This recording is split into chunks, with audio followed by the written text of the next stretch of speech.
Los casos de crímenes reales más aterradores, resueltos o no, dejan a los investigadores sin poder descubrir el verdadero motivo del criminal a pesar de todo su esfuerzo. Los detectives de crímenes trabajan para llegar al fondo de estas historias de crímenes reales tan inusuales. No solo para cerrar el caso, sino también para entender por qué ocurren estos crímenes y prevenir que se repitan. Algunos crímenes se resuelven de las maneras más improbables, cuando los investigadores encuentran una pista que revela quién es el culpable y pueden llevarlo ante la justicia. Algunos criminales han sido atrapados por pelo de animal en su ropa o chicle dejado en la escena del crimen. Algunos incluso han sido identificados por una sola fibra en su ropa. Uno de esos casos ocurrió en 1988, cuando la vida de una mujer de 26 años, llamada Anna Kane, terminó cerca de Reading, Pensilvania. Y después de 34 años, finalmente se identificó al culpable, gracias a que lamió un sobre antes de enviarlo. La familia de Anna la describe como extrovertida, valiente, cariñosa y genuina, y siempre decía lo que pensaba cuando era necesario. En el momento en que se cometió el crimen, Anna se ganaba la vida como trabajadora callejera y tenía una hija de 9 años llamada Reyes y 2 hijos. Pero el 23 de octubre de ese año, la vida de Anna terminaría trágicamente y sería encontrada sin vida en una zona boscosa y apartada en el municipio de Perry, específicamente cerca del sendero Antalani. Cuando los investigadores fueron llamados a la escena, descubrieron que la vida de Anna había terminado usando un trozo de soga de empacar que aún estaba alrededor de su cuello cuando la encontraron. No había muchas pistas en la escena del crimen, aparte de algo de ácido desoxirribonucleico que se recolectó de la ropa que ella llevaba puesta. Las muestras recolectadas se enviaron para su análisis, pero esto tampoco proporcionó más pistas. La única conclusión que se pudo sacar del ácido desoxirribonucleico fue que pertenecía a un hombre cuya identidad no pudo ser determinada. Los investigadores solicitaron que quien hubiera visto algo esa noche en la zona se presentara, pero nadie lo hizo. Y parecía que el caso de Anna se enfriaría durante los siguientes 16 meses. No se logró ningún avance en el caso, y los investigadores empezaron a temer que el asesino de Anna quedara impune. Todo lo que se sabía hasta ese momento era que el atacante de Anna era un hombre y que, aparentemente, su vida había terminado en otro lugar. Antes de ser llevada al bosque y dejada ahí, el suelo ya estaba mojado por las lluvias de la noche anterior. Pero al encontrar a Anna, su ropa estaba seca. Para los investigadores, el asesino de Anna la mató en las 12 horas previas a su hallazgo. Pero incluso esta pista no los acercó a determinar la identidad de su atacante. La noticia del hallazgo de Anna fue noticia de primera plana en el periódico Reading Eagle, con la historia destacada en su portada. El artículo también pidió que cualquier persona con información se presentara, pero, de nuevo, esto no llevó a nada. Pero 1 año y 3 meses después de que se cometió el crimen, el caso tomó un giro extraño cuando el mismo periódico recibió una carta anónima firmada por un supuesto ciudadano preocupado.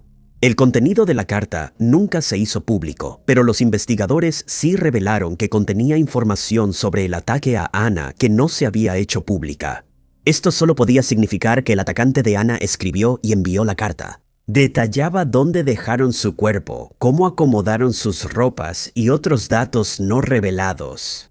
Como tendría que lamer el sobre para sellarlo, los investigadores sabían que el ácido desoxirribonucleico del autor estaría presente. La muestra fue tomada de inmediato para ser enviada a análisis. Al recibir los resultados, se confirmó que el ácido desoxirribonucleico del sobre coincidía exactamente con el hallado en la ropa de Anna. Pero esto aún no identificaba quién era el asesino, ya que no había ninguna coincidencia en la base de datos de ácido desoxirribonucleico. Esta fue la última pista hallada en el caso de Anna en los siguientes 33 años. Y su familia luchaba con la idea de que su atacante no solo se salió con la suya, sino que probablemente nunca sería llevado ante la justicia por lo que había hecho. No sería hasta 2022 que el caso de Anna finalmente fue revisado y las muestras de ácido desoxirribonucleico fueron enviadas a Parabon Nanolabs en Virginia para su análisis. Esta vez, se habían hecho avances en la tecnología de ácido desoxirribonucleico y los investigadores pudieron usar genealogía genética para identificar a Scott Grimm como el hombre que le quitó la vida a Anna. Finalmente habían conseguido la pista que habían estado esperando por más de 3 décadas. Pero sus esperanzas de justicia se desvanecieron al saber que Grimm había muerto 4 años antes, a los 58 años, por causas naturales. Raya declaró que la familia de Anna sintió alivio cuando finalmente supieron quién fue responsable de su fallecimiento. Pero también se sintieron frustrados por el hecho de que él se salió con la suya durante tanto tiempo y nunca tendría que enfrentar las consecuencias de sus atroces acciones. Se supone que Anna estaba esperando reunirse con uno de sus clientes cuando ocurrió el ataque, y es posible que ese cliente haya sido Grimm, ya que nunca se ha encontrado otra conexión entre los dos. Pero los investigadores han pedido que cualquier persona que sepa si se conocían o no se presente. Se sabe que Grimm vivía en Hamburgo, Pensilvania, durante el ataque, pero hay poca información sobre él. La Policía Estatal de Pensilvania ha declarado una vez más que no publicarán la carta que fue enviada al Reading Eagle y que no revelarán más detalles sobre su contenido. Agregaron que ahora se analizará el ácido desoxirribonucleico de Grimm para ver si estuvo involucrado en otros crímenes donde se recolectaron muestras. Con la esperanza de cerrar más casos y brindarles cierre a las familias que están esperando que se haga justicia, los oficiales que resguardaron la escena del crimen en 1988 fueron elogiados, pues gracias a la adecuada preservación de las muestras de ácido desoxirribonucleico se pudo identificar al asesino de Anna. A menudo sucede que se recoge una muestra de ácido desoxirribonucleico, pero luego se almacena de manera incorrecta, lo que lleva a la degradación de la muestra y, en última instancia, la imposibilidad de compararlas con muestras frescas o con ácido desoxirribonucleico que ha sido proporcionado o recolectado de familiares. El caso de Anna es extraño y con un resultado insatisfactorio. Envía un mensaje claro a los criminales. Podrían ser responsables de sus crímenes décadas después. Y también trae esperanza a las familias de personas desaparecidas y víctimas de crímenes de que nunca es demasiado tarde para que se revele la verdad. El robo de Lufthansa es una famosa historia de crimen real que ocurrió el 11 de diciembre de 1978 a las 3 de la mañana, cuando una camioneta negra se detuvo frente a un almacén de carga en el Aeropuerto Internacional John F. Kennedy. Para las 4 de la mañana, 6 hombres enmascarados robaron más de 6 millones en efectivo y joyas de un almacén del aeropuerto en menos de una hora. El plan fue ideado originalmente por un trabajador de carga en el aeropuerto John F. Kennedy llamado Pedro Grunwald. Como empleado de Lufthansa, él sabía que los aviones llegaban regularmente al aeropuerto John F. Kennedy con grandes sumas de moneda estadounidense sin marcar. Camiones blindados escoltaban los aviones directamente al banco para que los turistas pudieran cambiar su moneda por dinero estadounidense. Sin embargo, cuando los vuelos tenían un gran retraso, a veces guardaban una pequeña fortuna durante la noche en los almacenes del aeropuerto donde trabajaba Pedro. Él y otro trabajador de carga, Louis Warner, acordaron llevar a cabo el plan para tomar el dinero del almacén. Pero en vez de dividir el dinero, Luis fue con su corredor de apuestas, Martin Krugman, quien le contó la idea al infame gángster Enrique Hill. Enrique era un hombre hecho a sí mismo que quería participar en el robo. Así que trajo a bordo a Jaime Burke, mejor conocido como el notorio Jimmy el Gentil, para ayudar a orquestar el robo.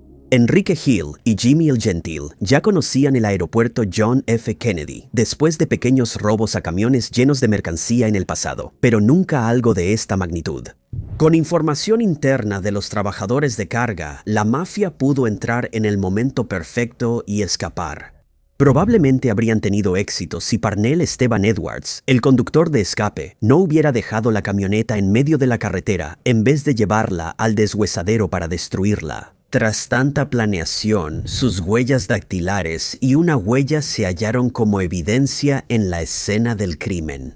Antes de que el FBI pudiera vincular totalmente a Parnell con el crimen y obtener su confesión, lo mataron. Por órdenes de Jimmy el Gentil, Martin Krugman, el corredor de apuestas, debía ser eliminado, seguido por otras 10 personas, desde los secuaces del robo hasta quienes ayudaron a lavar los millones robados. Hasta testigos inocentes que no tenían otra implicación más que presenciar el crimen. Casi todos perdieron la vida antes de que se resolviera el caso. En el verano de 1979, los agentes del FBI debieron actuar drásticamente para resolver el misterio antes de que no quedara nadie. Convencieron a Peter Grunwald de testificar contra Louis Warner, aunque Warner nunca delató a los sospechosos de la mafia criminal. Solo cumplió 5 años de una condena de 15 antes de ser liberado en el programa de protección de testigos. Si otras personas notorias estuvieron involucradas en el robo de Lufthansa y lograron salirse con la suya, sigue siendo uno de los mayores misterios sin resolver en la historia del crimen real. En 2014 hubo un avance en el caso cuando un miembro de la familia criminal Bonanno, llamado Vincent Asaro, fue arrestado.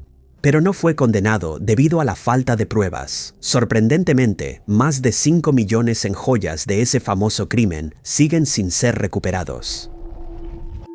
Kathy Lynn Hemphill, de 51 años, fue vista por última vez en su casa de la cuadra 5900 de West Quarto Place, en Tulsa, Oklahoma, en octubre de 2017.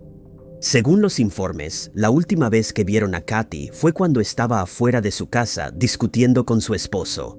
Desafortunadamente, hay pocos detalles disponibles sobre la desaparición de Kathy. Su desaparición no sería reportada a la oficina del sheriff del condado de Tulsa hasta febrero de 2018. Serían los amigos y la familia de Kathy quienes reportarían su desaparición después de no poder ponerse en contacto con ella. Luego, estos amigos informaron a la oficina del sheriff del condado de Tulsa que al llamar, el esposo de Kathy respondía y les daba distintas excusas por las que ella no podía atender. Cuando finalmente se reportó la desaparición de Kathy, su esposo, cuyo nombre no ha sido revelado, les dijo a los investigadores que creía que Kathy se había ido a California. Kathy dejó atrás a su querido perro y todas sus pertenencias personales. Su familia dijo que es sumamente fuera de lo común que Kathy desaparezca por largos periodos sin ponerse en contacto con ellos. En febrero de 2018, tras la desaparición de Kathy, John David Lee, de 33 años, fue arrestado al ser encontrado conduciendo el Chrysler Cruiser 2005 de Kathy White en el condado de Osage, Oklahoma. John escapó del arresto en una parada de tráfico, pero fue detenido después. John David Lee también está relacionado con la desaparición de Richard Horn, de 42 años, quien fue visto por última vez en Cleveland en julio de 2014. John fue la última persona con Richard antes de que desapareciera en la autopista 64 de Estados Unidos. John y el esposo de Kathy son sospechosos, pero su caso se ha enfriado. Kathy Lynn Hemphill es una mujer blanca, rubia, de ojos verdes, 1.70 metros de estatura y 75 kilogramos de peso. Tiene cicatrices en la nariz y parte superior de la espalda.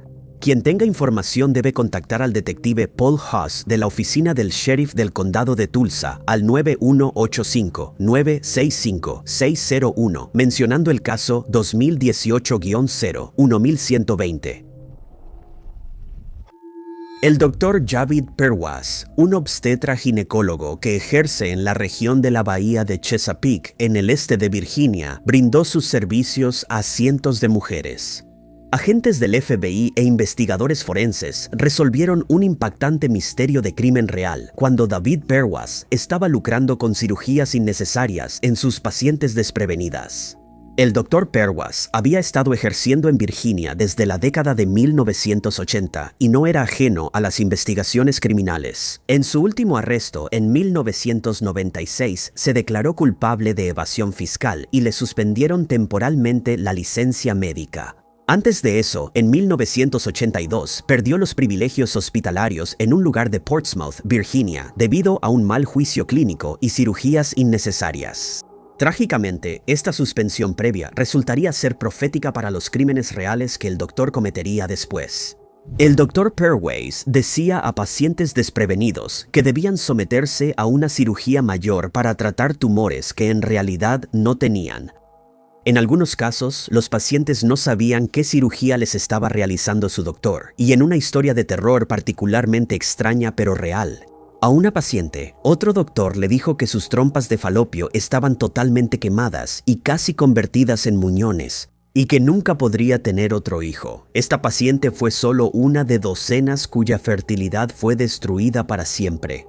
En otro caso perturbador de crimen real, el Dr. Perwas falsificó registros de pacientes embarazadas para inducir partos prematuros y obtener el reembolso. Esta práctica criminal puso en riesgo tanto a sus pacientes como a sus bebés de numerosas complicaciones, según archivos del FBI. También facturó falsamente a las compañías de seguros cientos de miles de dólares por procedimientos que en realidad no realizó. Los crímenes médicos del doctor fueron finalmente identificados y resueltos por un empleado astuto que sospechaba que él realizaba procedimientos inquietantes de manera innecesaria. El empleado contactó al FBI, quienes iniciaron una investigación sobre su historial y también pudieron arrestar a Perwas por sus crímenes. En 2012, fue condenado a nivel federal por 52 cargos de fraude en el cuidado de la salud que datan desde 2010. Según los investigadores criminales, Perwas estaba motivado únicamente por la avaricia financiera. Al momento de su arresto, se descubrió que vivía lujosamente y los agentes del FBI confiscaron bienes, incluyendo un Bentley, 2 propiedades y más de 2 millones. Más de 25 personas testificaron en el juicio y el tribunal escuchó más de 60 declaraciones de impacto de las víctimas, gracias al arduo trabajo de docenas de agentes especiales del FBI y a los valientes testimonios de quienes fueron afectados. Peruz, sentenciado a cumplir 59 años de prisión en septiembre de 2020, nunca volverá a ejercer la medicina. Ser condenado injustamente por un delito y enviado a prisión debe ser una de las experiencias más abrumadoras y frustrantes. Desde entonces, sabes con certeza que eres inocente, pero no tienes manera de probarlo. Esto le ocurrió a Craig Coley, un hombre de 71 años encarcelado por quitarle la vida a 2 personas en noviembre de 1978, en Simi Valley, California.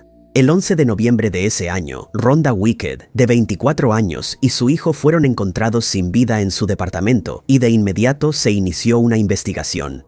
Rápidamente, se determinó que quien les quitó la vida reorganizó objetos en el departamento para que pareciera que había habido un robo. Cuando se entrevistó a los vecinos de Rhonda, declararon que escucharon lo que parecía una pelea en el departamento alrededor de las 5:30 de esa mañana y que vieron una camioneta estacionada afuera. Declararon que la camioneta pertenecía a Coley, quien en ese entonces tenía 31 años y era el novio de Wicht. También se descubrió que Coley, quien trabajaba como gerente de restaurante, estaba en proceso de terminar su relación con Wicked, lo que lo puso aún más bajo la lupa de los investigadores.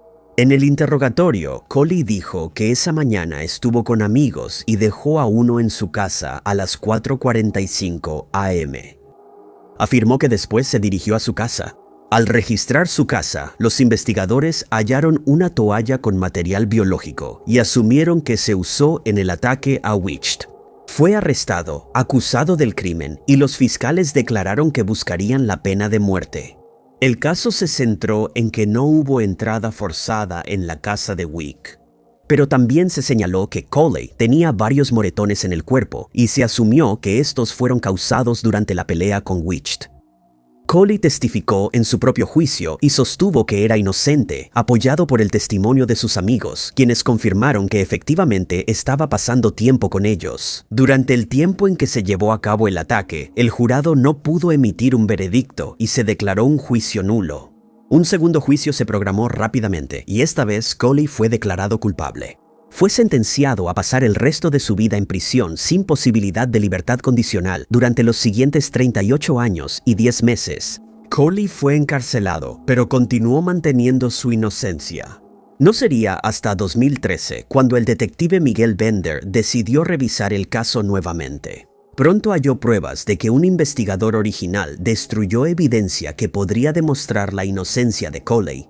Parte de la evidencia que se recolectó después de que se cometió el crimen, que antes se pensaba que había sido destruida, fue encontrada guardada en una unidad de almacenamiento.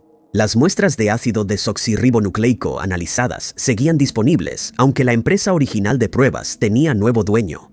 Cuando estas se analizaron una vez más, se descubrió que el ácido desoxirribonucleico encontrado en la escena del crimen no pertenecía a Coley después de todo, sino que pertenecía a un hombre no identificado.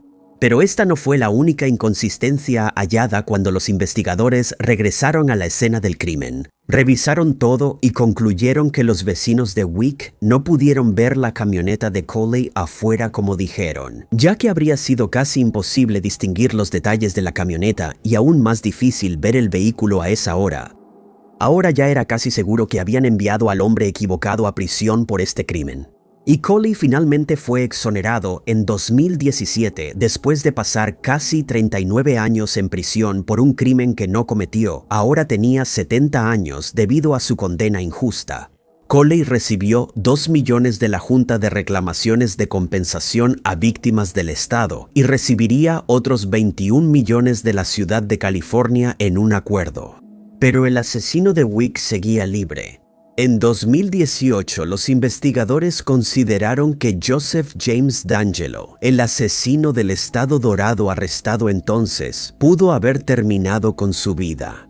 Se volvió sospechoso tras revelarse que estuvo en la zona en ese momento. La vida de Wick terminó y su ácido desoxirribonucleico se enviará para compararlo con las muestras recogidas en la escena del crimen. En ese momento, la familia Wicks no creía que D'Angelo fuera culpable, pues no había señales de entrada forzada. Y sus sospechas se confirmaron cuando los resultados de la comparación de ácido desoxirribonucleico concluyeron que no pertenecían a D'Angelo. Coley ahora era libre de pasar el resto de su vida como quisiera, pero no todos estaban convencidos de su inocencia. Al menos un miembro de la familia Wicks está seguro de que él fue su atacante. Afirma que creen que solo fue indultado porque el gobernador, próximo a retirarse, quería indultar a algunos reclusos antes de dejar el cargo. Como es tradicional, esto no es más que mera especulación, aunque la evidencia parece indicar claramente que fue condenado injustamente por un crimen que hasta el día de hoy sigue sin resolverse. Un crimen realmente perturbador de 2015 rápidamente se convirtió en un caso sin resolver. Después del descubrimiento inicial del cuerpo de Roberto Hollis, se han encontrado pocas pistas más.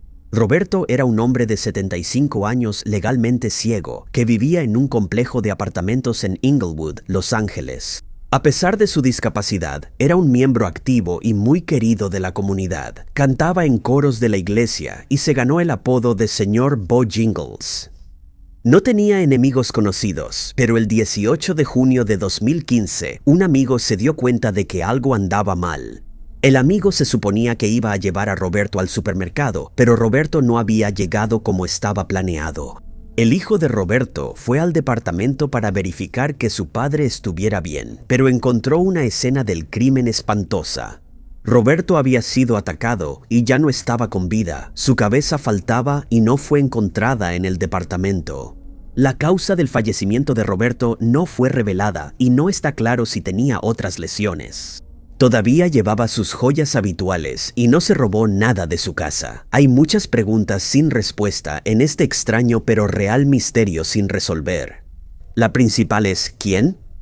Según la familia, Roberto era muy precavido y no abría la puerta a nadie que no conociera. Aunque Roberto era muy comprometido con la comunidad, es posible que algunas personas que conocía no fueran buenas. La zona era peligrosa y se ha sugerido que Roberto pudo encontrarse con alguien con problemas mentales durante su trabajo comunitario. La otra gran incógnita es por qué nunca hallaron la cabeza de Roberto. Al inicio de la investigación, se temía que hubiera sido usada en un ritual satánico. No se ha encontrado evidencia de eso, pero tampoco se ha encontrado evidencia de ninguna otra explicación. Después de la investigación inicial, no ha habido actualizaciones en el caso. No hay información sobre si se encontró ácido desoxirribonucleico en la escena del crimen o si hubo alguna otra pista que pudiera señalar al responsable. Quien tenga información sobre este caso sin resolver debe contactar a la policía de Inglewood al 310-413-5246. En la investigación criminal sobre la desaparición de Sarita Lynn Annis, la madre de 3 hijos de 24 años, fue vista por última vez el 12 de julio de 2020. Ella había estado luchando contra la falta de vivienda y la esquizofrenia durante algún tiempo y se había estado quedando con la familia en Crestview, Florida. Aunque Sarita no veía a su propia familia de manera constante, hablaba por teléfono todos los días con su madre, a veces varias veces al día. El 12 de julio de 2020, Sarita le confesó a su madre que algo raro está pasando aquí y no me siento segura. Su madre dudaba si su hija estaba en peligro o solo era paranoia. Así que le sugirió a su hija que llamara de nuevo en la mañana y que verían qué hacer si seguía sintiéndose igual. Sarita no respondió su teléfono al día siguiente ni volvió a llamar. Cuando la madre preocupada pidió al sheriff un control de bienestar, no hallaron rastro de la joven. Los agentes hallaron una mochila gris donde ella se quedaba, lo que preocupó a todos los involucrados. Sarita era conocida por estar extremadamente apegada a esa mochila. No iba a ningún lado sin ella, incluso la llevaba al baño. La familia y amigos de Sarita la han buscado incansablemente por más de 2 años. Su madre organizó grupos de búsqueda y colocó carteles de desaparecida en toda la ciudad, pero sin éxito. De acuerdo con comentarios de la oficina del sheriff de Okaloosa en redes sociales en marzo de 2022, los amigos de Sarita alegan que los investigadores tardaron años en hacer pública la búsqueda y en poner la información en línea. La policía no ha respondido directamente a estas acusaciones. El caso de Sarita sigue abierto, pero permanece sin resolverse y sin pistas criminales. Se pide a cualquier persona que tenga información que se comunique con la oficina del sheriff del condado de Okaloosa al 850-651-7400. Envía pistas anónimas a Emerald Coast Crime Stoppers al 858-63 tips o en emeraldcoast.crimestopper.com. Cada día, los investigadores usan nueva tecnología en casos sin resolver y logran avances sorprendentes. Sin embargo, hay muchas historias reales que aún no se han beneficiado de estos nuevos avances. En estos casos sin resolver, faltaba evidencia, tecnología o ambas cosas que pudieran brindar cierre a los afectados. Es una historia criminal que es extraña pero real. Jan Broberg fue secuestrada no una, sino 2 veces por el mismo hombre y sus padres lo supieron todo el tiempo. Su caso fue noticia en 2019 al aparecer en un documental de crímenes reales de Netflix. Jan creció en una pequeña comunidad religiosa en Pocatello, Idaho, en los años 70. Su padre, miembro activo de la Iglesia de los Santos de los Últimos Días, conoció ahí a Roberto Birchtold, quien pidió a la familia Broberg que lo llamaran Bea. Él era como un padre para Jan y sus hermanos, y las 2 familias se volvieron cercanas rápidamente, participando juntas en decenas de actividades, incluyendo fiestas de la iglesia, cenas familiares, pijamadas y más. Una noche, Bea le dijo a sus padres que la llevaría a montar a caballo, pero en realidad la condujo miles de kilómetros en una casa rodante hasta el desierto mexicano. Cuando Jan despertó en la casa rodante, encontró una grabadora oculta con una historia inusual sobre cómo en realidad ella era una princesa alienígena. La grabación le ordenaba tener un hijo para salvar a la raza humana. Cuando Bea regresó a su casa 5 semanas después, tenía demasiado miedo para contarle a alguien las verdaderas historias detrás de los crímenes que habían ocurrido. La vida continuó como de costumbre para el resto de la familia. En 1976, el hombre pudo llevársela de nuevo y pasaron 2 semanas antes de que alguien sospechara que algo andaba mal. Jan finalmente regresó a casa y Bea fue internado en un hospital psiquiátrico durante unos meses. Luego cumplió 1 año en prisión por sus extrañas historias delictivas. Su oscuro y perturbador comportamiento criminal continuó mientras esa persona aterradora siguió a Jan durante muchos años antes de que finalmente muriera por su propia mano. Pocos días después de que un caso judicial pudiera haber llevado a la justicia, en 2022 Jan, ahora actriz, fundó la fundación Jan Broberg, que ofrece recursos y apoyo a quienes tienen historias de supervivencia similares. Más información sobre la organización sin fines de lucro y el trabajo continuo de Jan está disponible en janbroberfoundation.org. El 17 de enero de 1970, Elabeth Mae Keller se casó con Gene Lodermeyer y ambos comenzaron su nueva vida juntos en la casa de Gene en Dakota del Sur. Los primeros años de su matrimonio fueron felices. Elabeth estudió en la Universidad Estatal del Norte y la Universidad Augustana, graduándose en trabajo social en 1972. La personalidad amable y atenta de Elabeth encajó muy bien en la oficina de servicios comunitarios. Elabeth disfrutaba ayudar y sus padres pensaban que ese era su propósito. Quienes conocían a Elabeth solían enamorarse de ella. Era raro que alguien no le agradara. La familia de Elabeth desaprobaba a Gene desde el principio y era conocido por tener un temperamento violento. Gene estaba furiosa con Elabeth y en 1973, a los 25 años, ella pidió el divorcio. 1 año después, Elabeth vivía sola en North Indiana Avenue y estaba saliendo con alguien nuevo, Jerry Thomas. La pareja se conoció un día después de que Elabeth pidió el divorcio y ambos pensaban que el destino divino los unió. Gene y Elabeth estaban distanciados, pero se sabía que Gene era muy manipulador.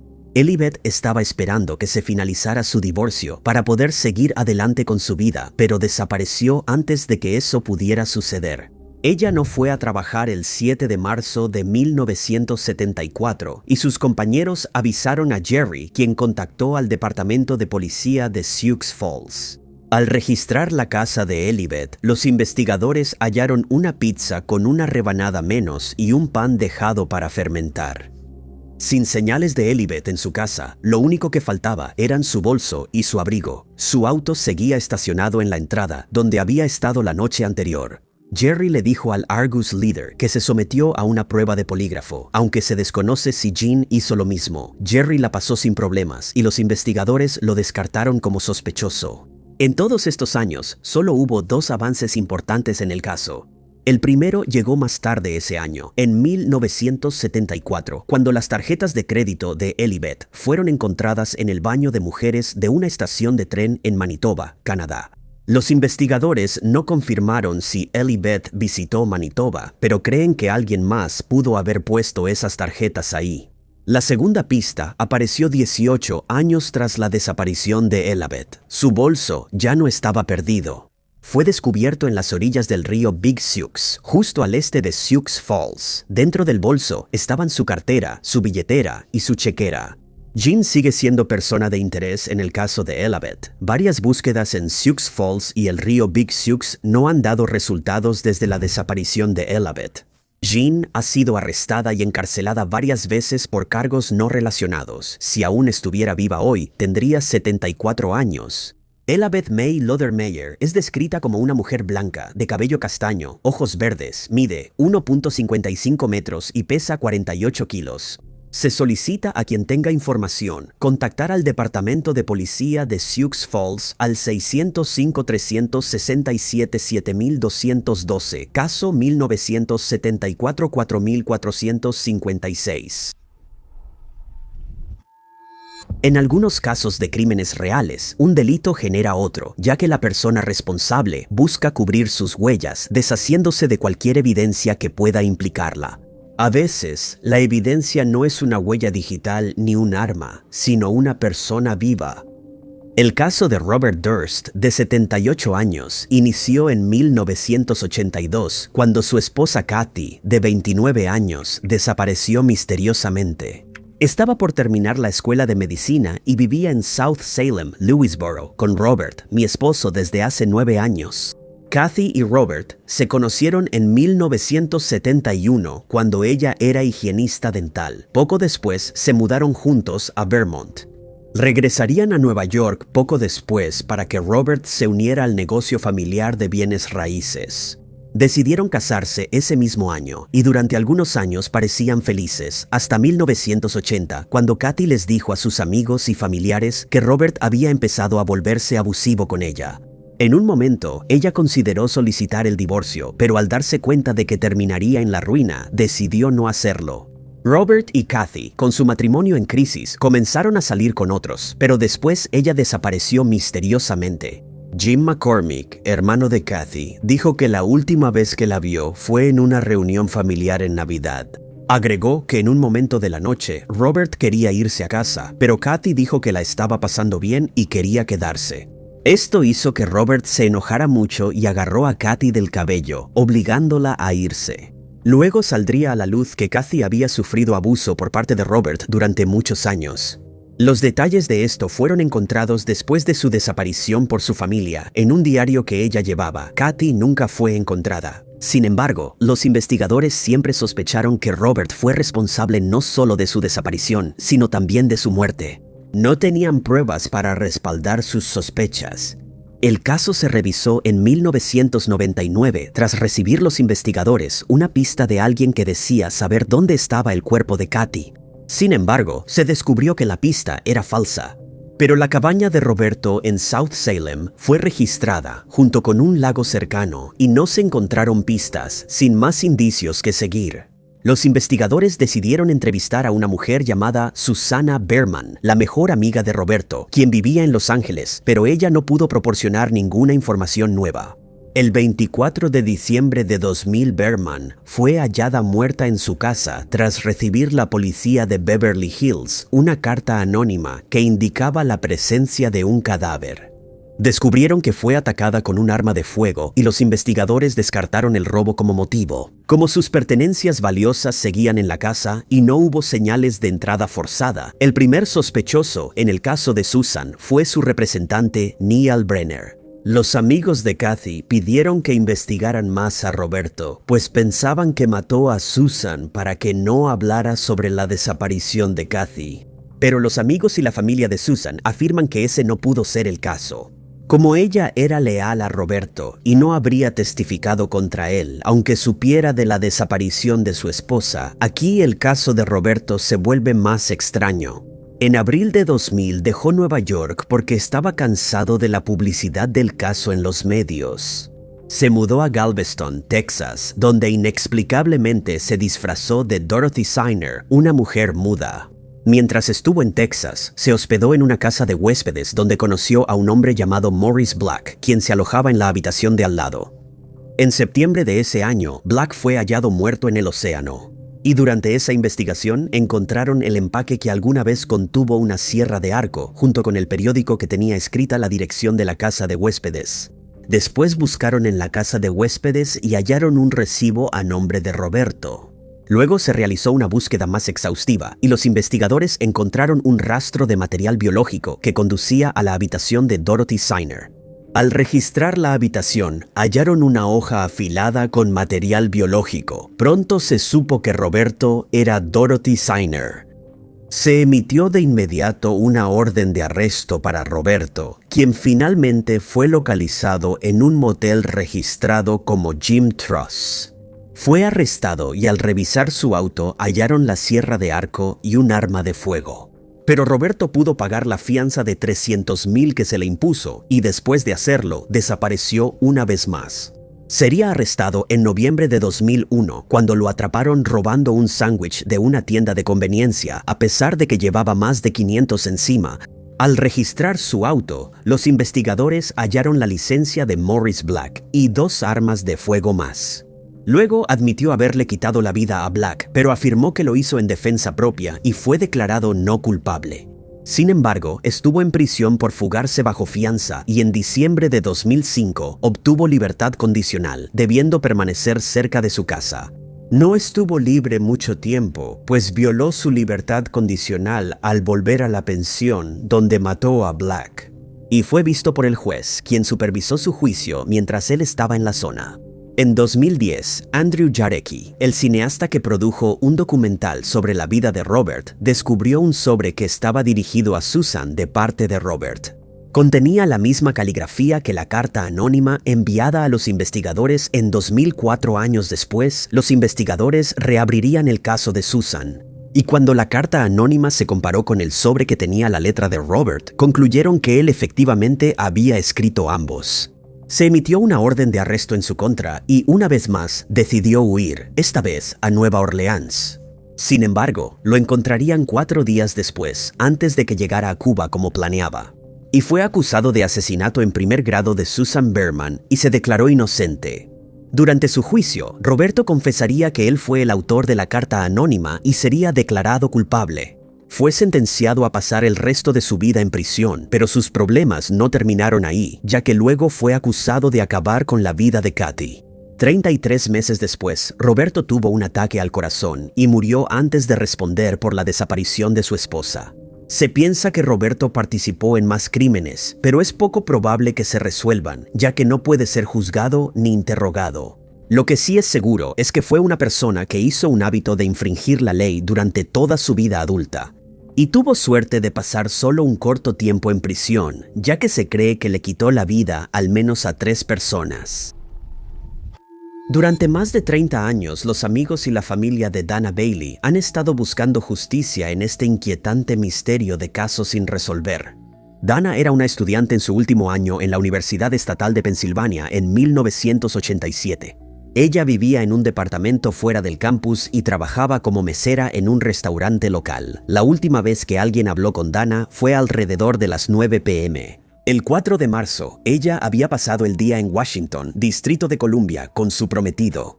Para cuando llegó a casa esa tarde, estaba exhausta y llamó al trabajo para decir que no iría, a las 8:30 p.m. Dana habló con su novio por teléfono durante media hora. Para ese momento, ella estaba sola en casa, como muchos estudiantes. Su compañera de cuarto se había ido a casa para ver a su familia durante las vacaciones. Lo que exactamente sucedió después de que colgó el teléfono sigue siendo un misterio. La aterradora escena del crimen fue descubierta a la mañana siguiente. La madre de Dana, Shirley, había venido de visita y encontró el cuerpo de su hija en el suelo de la habitación. Fue brutalmente atacada con un arma blanca de su cocina. La policía concluyó que el criminal entró a la casa de Dana por la ventana. Al recrear la escena del crimen, hicieron un descubrimiento escalofriante. La forma en que su cuerpo fue dejado parecía como si lo hubieran posado y habría sido visible desde un edificio de apartamentos vacío al otro lado del callejón.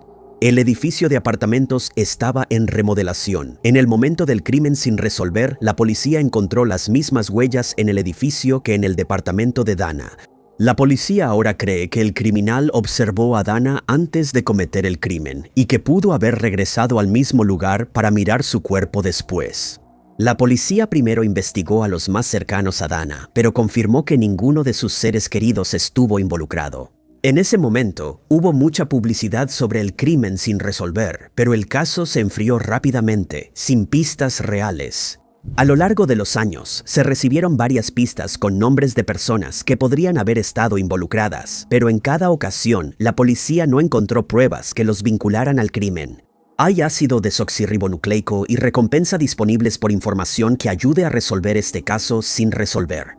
Quien tenga información puede contactar a Center County Crime Stoppers al 800-877-99-CRIME.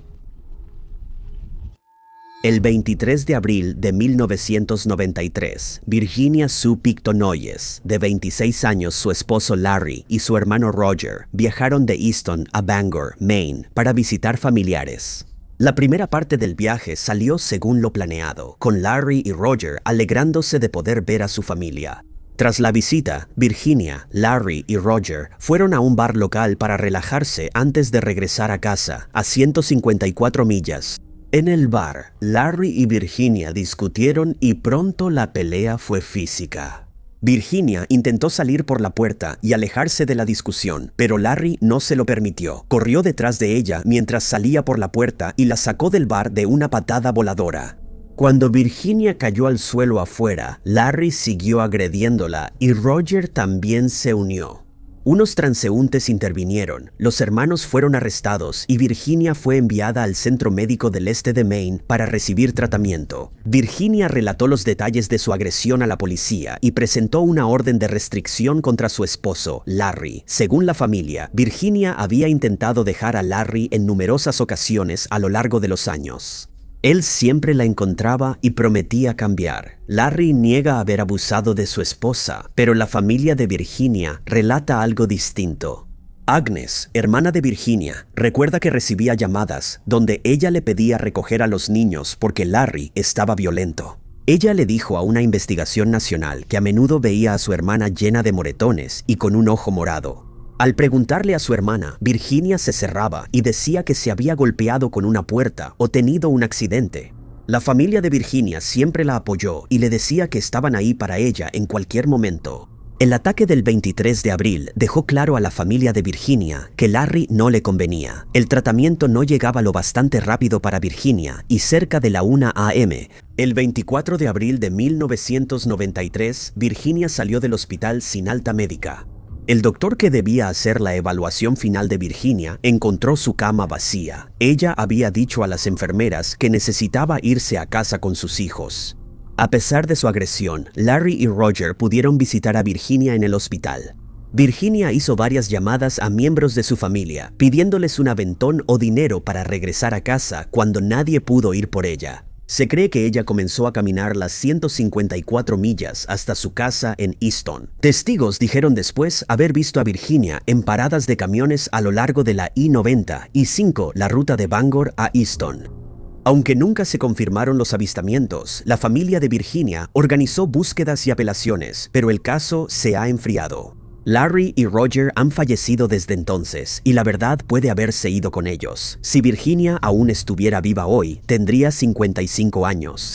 Virginia Sue Picton Noyes es una mujer indígena de cabello castaño, ojos marrones, mide entre 1.62 y 1.68 metros, pesa de 52 a 61 kilogramos con cicatriz en el codo izquierdo y otra en forma de V en el antebrazo derecho.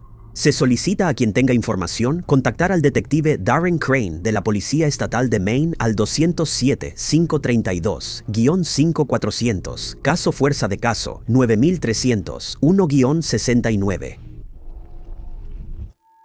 A menudo, cuando un criminal es confrontado por sus actos, busca excusas para justificarlos, como la locura, una falta momentánea de juicio o estar tan intoxicados que no tenían idea de lo que estaban haciendo. Esta parece ser la postura de Michael Anthony Lewis, de 79 años, tras ser acusado de matar a sus suegros ancianos, George y Catherine Peacock, en Danby, Vermont, en 1989, el 17 de septiembre de ese año. Los vecinos de George y Catherine se preocuparon cuando no los habían visto durante varios días, así que fueron a su casa para ver si todo estaba como debía estar. Pero cuando miraron dentro de la residencia de los Peacock a través de una ventana del porche, hicieron un descubrimiento sombrío al notar que George estaba tirado en el suelo adentro y asumieron que había resultado herido. De alguna manera, decidieron intentar entrar a la casa, pero como estaba cerrada con llave, tuvieron que usar el control remoto de la puerta del garaje del auto de la pareja para poder entrar. Y desde ahí pudieron entrar a la casa, pero tristemente descubrieron que George no solo estaba herido, sino que había fallecido, al igual que Catherine. Inmediatamente notificaron a la policía, quien, al registrar la casa, encontró una escena del crimen perturbadora con muy pocas pistas. Encontraron a Catherine acostada en una de las recámaras de la casa, mientras que George estaba ubicado al pie de unas escaleras. Sus vidas habían sido terminadas con una hoja de doble filo, y junto con la escena perturbadora, encontraron un periódico fechado el 13 de septiembre, Cuando hablaron con los vecinos, informaron que habían visto a George 4 días antes, el día 13, mientras él estaba ocupado cortando el césped. Los investigadores entonces asumieron que ese fue el día en que perdieron la vida y comenzó la búsqueda para encontrar al atacante de la pareja. También se observó que quien les había quitado la vida no había forzado la entrada. Y rápidamente se decidió que esto no fue un robo, ya que la casa parecía estar en orden y no parecía haberse robado nada. Desde entonces, a menudo, si no hay señales de entrada forzada, las víctimas conocían al culpable, por lo que los investigadores buscaron sospechosos entre quienes conocían bien a los Peacock.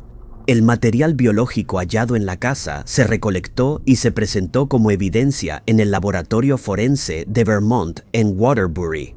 12 días después de que la pareja fue encontrada, los investigadores identificaron a Miguel Luis, el yerno de la pareja, como el principal sospechoso. Pero solo tenían teorías y ninguna evidencia física que lo vinculara con el ataque. El 29 de septiembre, Luis fue interrogado y declaró lo siguiente. En los días previos al ataque, él estaba considerando conducir su sedán Chevrolet Celebrity color beige de 1986 de 4 puertas a la casa de los Peacock, desde su casa en Liverpool, Nueva York, para conseguir unas tablas de madera para un proyecto en el que estaba trabajando. Al sugerirle que pudo haber perdido el conocimiento y manejado hasta la casa para cometer los asesinatos, Luis admitió no descartar esa posibilidad, por muy improbable que parezca. Luis luego admitió que el día 13 dejó a su esposa Penélope en el trabajo, después de lo cual decidió hacer el viaje a Vermont después de todo. Pero agregó que cuando llegó a Saratoga cambió de opinión y dio la vuelta, deteniéndose a descansar en varias ocasiones mientras regresaba a Liverpool. Los investigadores mencionaron que era un viaje muy largo solo para conseguir tablas de madera, ya que las casas están a unos 317 kilómetros de distancia. También veían poco probable que pudiera meter las tablas en su auto. Y la coartada de Luis empezó a verse dudosa al investigar más a fondo la cronología de dónde estuvo ese día. Los investigadores descubrieron que si no hubiera dado la vuelta como afirmó, y en realidad hubiera manejado hasta la casa de sus suegros, habría llegado allí. Alrededor de la hora en que se llevó a cabo el ataque, también encontraron una sola gota de material biológico en el auto de Luis, y fue ingresada como evidencia cuando se devolvieron los resultados de las autopsias de Jorge y Catalina. Esto reforzó las sospechas de los investigadores de que sus vidas acabaron el día 13. Como Luis admitió que iba en esa dirección ese día, su culpabilidad parecía casi decidida. También interrogaron al resto de la familia, incluso a Penélope, quien oyó a un oficial mencionar que reunían peajes, es decir, llamadas de larga distancia. Pero ella malinterpretó y creyó que hablaba de los peajes de autopista de Nueva York. También los escuchó decir que los vecinos que encontraron a la pareja habían visto un sedán color beige cerca de la casa, muy parecido al que manejaba Luisa. Se cree que Luisa entonces entró en pánico porque pensó que su auto podría ser encontrado entre los registros de peaje de la autopista y eso lo demostraría. Manejó su sedán color beige hasta Vermont y decidió huir. Salió de su casa con un arma de fuego y dejó una nota para Penélope redactada de tal manera que ella creyó que él estaba considerando quitarse la vida. Ella entregó la nota a la policía y al analizarla, ellos descubrieron eso. Él decidió huir porque no quería someterse a una prueba de polígrafo y le preocupaba que los investigadores no creyeran su versión de los hechos. También mencionó que tuvo problemas para comer y dormir y pensó que lo mejor era irse para no dañar a su familia. Pero no se sabe exactamente a qué se refería con esta declaración. Pero poco tiempo después, Luis solicitó una entrevista con uno de los detectives que investigaban el caso, durante la cual confesó que ese día había hecho un viaje en auto más largo de lo que admitió inicialmente. La sobrina de Luis, Patricia Gannon, dijo que él le contó que había viajado a Vermont y recordaba haber estado ahí, pero no recordaba lo que hizo durante su estancia. Desde entonces tuve un apagón mental. Pero esta no fue la primera vez que Luis usó esta defensa. Al ser arrestado en 1966 por un delito anterior, afirmó no recordarlo porque se quedó en blanco. Cumplió 6 años en prisión por ese delito. Cuando a Luis y Penélope se les preguntó por qué no asistieron al servicio conmemorativo de los Peacock, declararon que estaban tratando de mantenerse fuera del foco mediático y no querían atraer atención no deseada. Pero este no fue el único comportamiento extraño que mostró la pareja cuando viajaron a Vermont en 2 ocasiones distintas después de que encontraron a los Peacock. Usaron un auto de alquiler en lugar del suyo propio, y cuando se les preguntó al respecto, dijeron que no creían que su auto llegara hasta allá, lo cual los investigadores encontraron extraño. Ya que Luis declaró él mismo que había estado planeando viajar allí para conseguir las tablas de madera en 1990, Luis tendría otro encuentro con la ley, cuando se descubrió que había comprado un arma de fuego, lo cual no estaba permitido. Como era un delincuente, terminaría pasando 18 días en la cárcel. Mientras tanto, Gannon y la hija de Luis revisaron su auto y hallaron una hoja afilada bajo el asiento del conductor. Se determinó que probablemente coincidía con la hoja usada en el ataque a los Peacocks. Además, cada vez parecía más probable que Luis fuera el culpable. En 2020, la evidencia de ácido desoxirribonucleico del crimen se envió a analizar por segunda vez, pues la primera falló.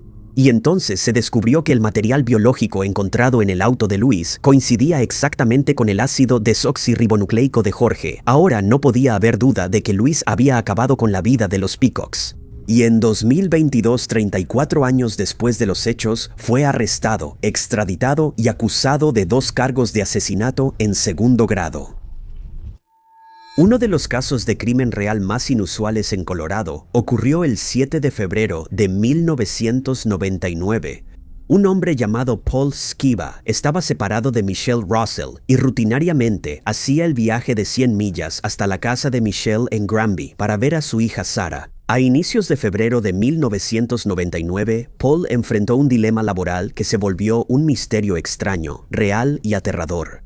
Paul tenía una compañía de mudanzas en Westminster, Colorado. Cuando un empleado faltaba, su hija debía acompañarlo al trabajo.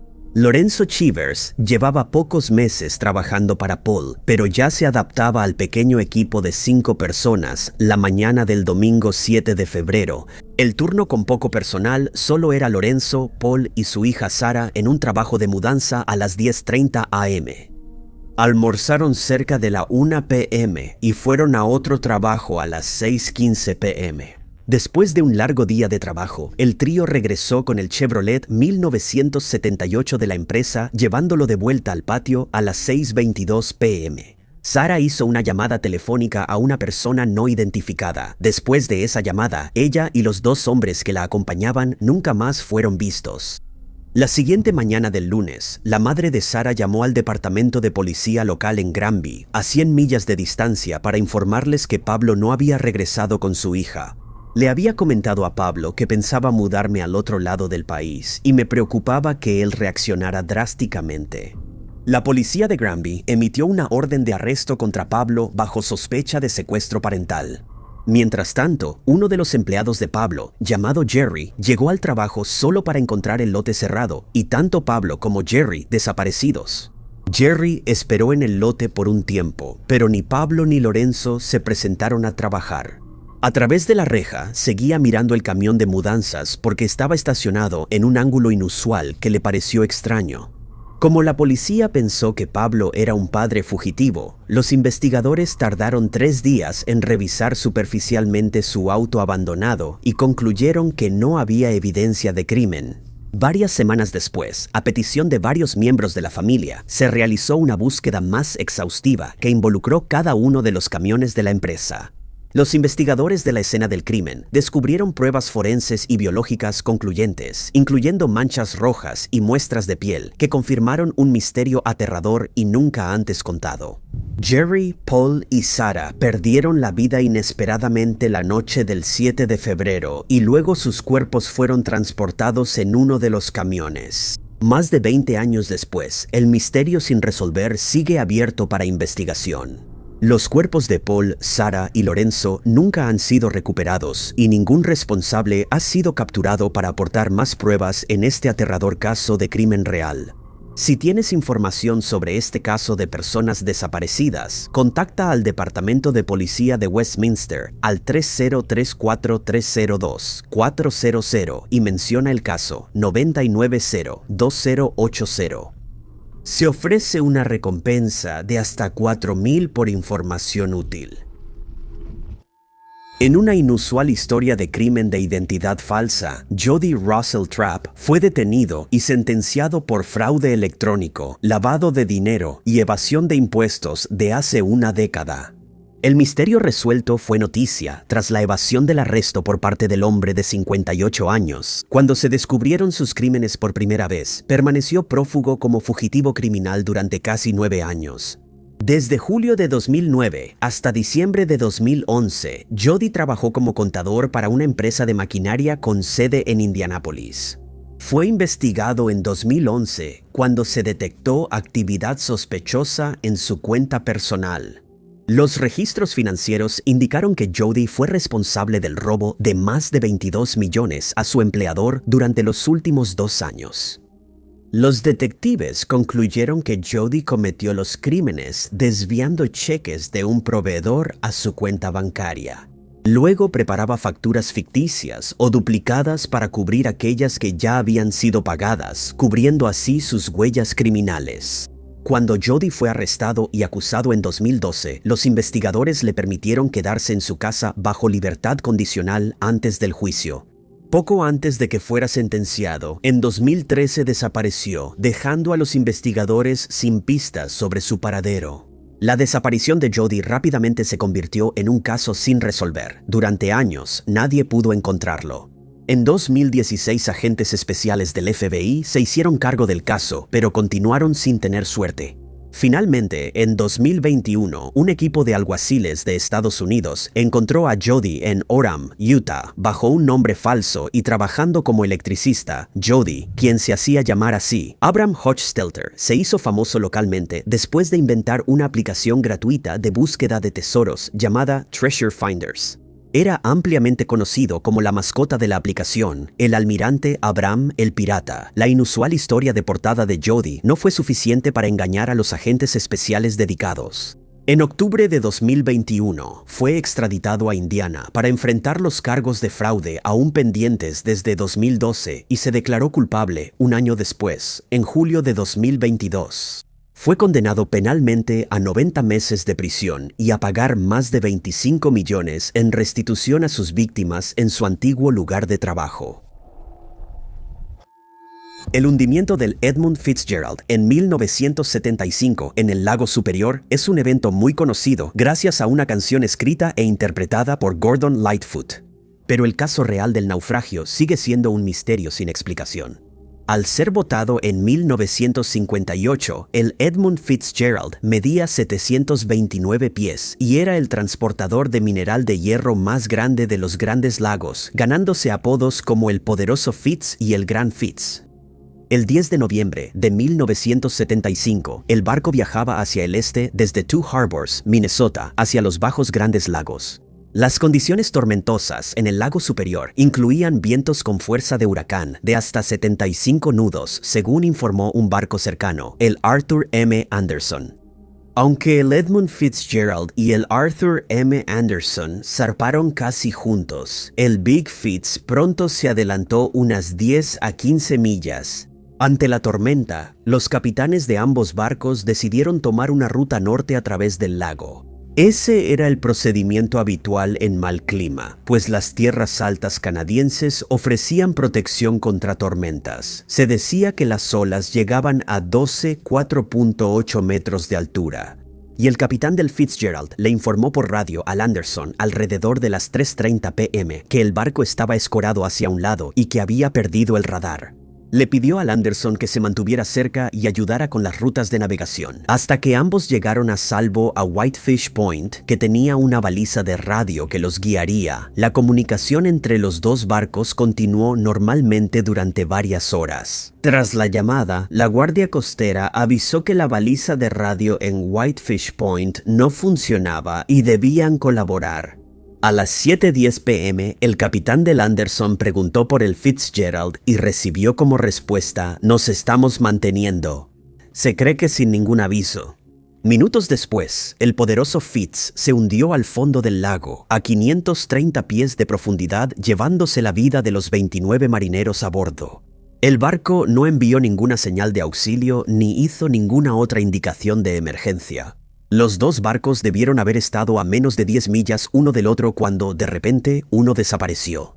4 días tras el hundimiento, hallaron el barco en 2 grandes partes. Aunque la ubicación se conoce casi 50 años después, los investigadores aún desconocen la causa del final inesperado. Se han presentado varias teorías por fuentes creíbles, incluyendo la Guardia Costera de los Estados Unidos, la Junta Nacional de Seguridad en el Transporte, la Asociación de Transportistas del Lago y otros capitanes de barcos en los Grandes Lagos, incluyendo al capitán del Anderson, quien viajaba con el Edmund Fitzgerald esa noche. El informe de la Guardia Costera de 1977 indica que la bodega de carga se inundó por un mal cierre de escotillas de la tripulación. Mientras que la Junta Nacional de Seguridad en el Transporte argumentó que era más probable una falla mecánica en la escotilla, la teoría de la Asociación de Transportistas del Lago, que es la más popular entre los marineros, es que el Fitzgerald encalló en un banco de arena al noroeste de la isla Caribou, dañando el casco del barco. Las expediciones de buceo al sitio revelaron que probablemente el barco se sumergió de proa primero en el agua, pero no está claro qué evento causó esto. El extraño caso sin resolver de Dennis Palmer oficialmente sigue sin resolverse, a pesar de que un testigo nombró al sospechoso. La familia de Dennis lleva 30 años luchando por justicia. La última vez que vieron a Dennis con vida fue el 3 de agosto de 1987. Vivía con su novia Pam en Jackson, California. Esa mañana, Pam se preparaba para ir al trabajo y Dennis seguía en la cama. Comentó que pensaba visitar a sus padres en el condado de Alpine, ya que su madre se había roto el tobillo. Pam salió al trabajo a las 6:30 a.m. Cuando ella regresó a casa, tanto Denise como su camioneta ya no estaban. Al principio, Pam no se preocupó demasiado, pero cuando Denise no regresó a casa, Pam llamó a sus padres para ver si él iba de camino a casa. Ellos le dijeron que Denise no había llegado. La búsqueda de Denise comenzó revisando los caminos entre la casa de Denise y la de sus padres. La familia pidió a la policía participar en el caso sin resolver, pero consideró insuficiente la respuesta. El cuerpo de Denise fue hallado el 20 de agosto. Había sido envuelto en una lona y arrojado a un pozo de minas cerca de su propiedad. Una autopsia reveló que Denise había recibido 2 disparos. Fue brutalmente golpeado y luego atropellado. Fueron los amigos de Dennis quienes encontraron su camioneta. Estaba siendo conducida por un hombre llamado Nick Thomas. Thomas era un criminal convicto que estaba en libertad condicional y fue arrestado y enviado de nuevo a prisión. Según su compañero de celda, Thomas hizo una confesión detallada de que él estuvo presente cuando Denise fue atacado. Afirmó que lo recogieron dos hombres que iban a la casa de Denise. Uno de los hombres también llevaba a su hija pequeña con él. Según Thomas, forzaron la entrada a la casa de Dennis y lo golpearon. Después, el padre de la niña le disparó. El compañero de celda fue a la policía, pero se determinó que no se le podía confiar porque era un criminal condenado, independientemente. La niña, que también estaba con los atacantes, le contó a su madre lo que supuestamente había hecho su padre. También fue descartada por ser demasiado joven para ser confiable. Nadie ha sido arrestado por quitarle la vida a Dennis. Su familia ha seguido luchando por justicia en este caso y para que oficialmente se considere un caso resuelto. El 29 de octubre de 2006, David Potts, de 21 años, estuvo involucrado en una persecución a alta velocidad y zigzagueando por la Interestatal 70, yendo a más de 130 millas por hora. Mientras su madre estaba siendo tratada por cáncer, él estaba siendo perseguido tanto por la policía de St. Anne como por la patrulla de carreteras del estado de Missouri, en el Ford Contour gris de su amigo, que se creía que él conducía solo porque estaba un poco más sobrio que su amigo. La persecución acabó cuando David chocó en el puente Blanchett sobre el río Missouri. Negándose a rendirse, saltó la barandilla a pie y pudo haber caído en la pasarela de abajo o directamente en el río. No fue capturado por la policía y nunca se le volvió a ver hoy. La teoría predominante sostenida por los investigadores de la escena del crimen es que David nunca salió del río. Sin embargo, este caso sigue sin resolverse porque David pudo haberlo planeado desde el inicio. Tan solo 2 días antes de desaparecer, le dijo a su madre que estaba cansado de la vida que llevaba y que quería cambiar. Aunque su madre aún piensa que él no desaparecería sin avisarle a alguien, algunos de sus otros seres queridos creen que aprovechó la oportunidad para comenzar una nueva vida. Era un nadador excepcional que pudo haber escapado. Ya había estado en prisión y decía que haría lo que fuera para no regresar. David no ha sido visto desde el 29 de octubre de 2006 y su cuenta bancaria permanece intacta. La policía registró el río debajo del puente Blanchett el 5 de noviembre de ese año, pero no se recuperó ninguna evidencia del cuerpo de agua. El caso de persona desaparecida de David ha sido retomado recientemente por los investigadores de casos sin resolver y necesita ser resuelto. Se exhorta a cualquier persona que tenga información a comunicarse con el Departamento de Policía del Condado de St. Louis al 31488923341. En mayo de 1986, Shelley Sykes, de 19 años, era estudiante en la Universidad de Texas y tenía un trabajo extra como mesera en la isla de Galveston. Su misteriosa desaparición sigue siendo un verdadero misterio criminal que no ha sido explicado hasta el día de hoy. Era el fin de semana del Día de los Caídos y el restaurante donde trabajaba Shelley estaba lleno de fiesteros. Cerca de la medianoche, ella salió del restaurante y fue a la casa de su novio en una ciudad cercana de Texas. Excepto que no llegó a su destino y su paradero sigue siendo una historia desconocida de terror criminal real. Un misterio realmente extraño comenzó alrededor de las 2 a.m. esa noche, cuando su auto vacío fue encontrado atascado en el lodo al costado del camino. Escena del crimen. Los investigadores hallaron la ventana del conductor rota y manchas rojas en el piso y asiento del conductor. Los oficiales no pudieron explicar qué le pasó a Shelley ni quién lo hizo. En mayo de 1987, la familia de Shelley organizó una vigilia en el primer aniversario para concientizar sobre su desaparición. Su historia no contada desató una campaña mediática que inquietó a un hombre llamado Juan King del área del condado de Galveston, quien se sentía bastante incómodo con el repentino aumento de publicidad en torno al evento. Se mudó a El Paso, Texas, donde el caso de crimen real tuvo un desenlace inesperado. Cuando Juan intentó quitarse la vida sin éxito y la policía lo entrevistó para entender por qué. Les dijo que era porque sabía lo que le había pasado a Shelley Sykes y luego compartió las historias nunca antes contadas de sus verdaderos crímenes. En su confesión, dijo a los investigadores que él y su amigo Gerardo Worst iban en auto junto al de Shelly y la acosaban. Ella les hizo un gesto agresivo y luego, en un acto de furia, la obligaron a salirse del camino y él la hizo subir a su camioneta cuando un testigo que pasaba vio su secuestro. Juan inventó una historia sobre un asunto familiar complicado para evitar que el hombre reportara estos momentos a la policía. Aunque Juan y Gerardo admitieron que el crimen ocurrió estando ambos cerca, dieron distintas versiones a la policía. Según Juan, Gerardo había enterrado viva a Shelly y usó una pala contra ella durante sus últimos momentos con vida.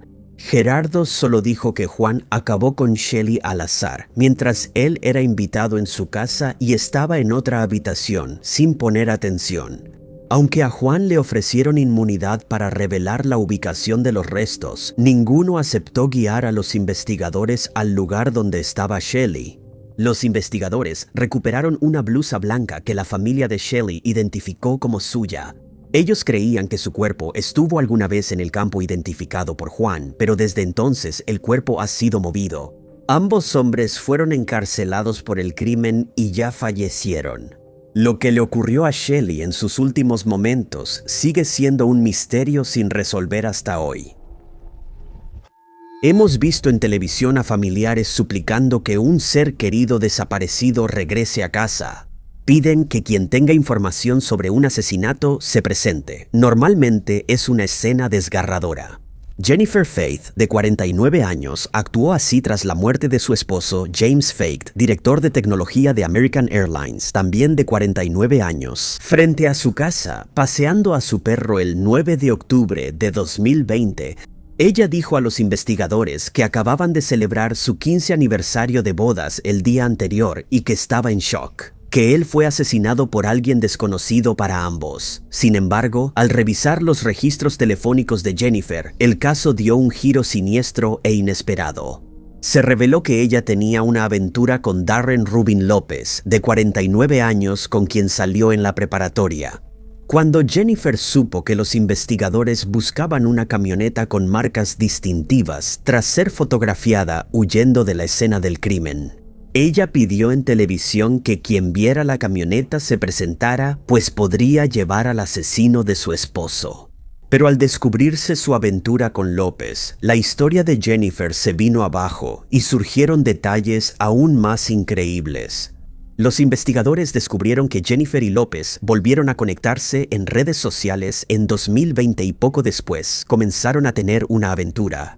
Enviaban correos frecuentemente, declarando su amor eterno y planeando pasar la vida juntos algún día.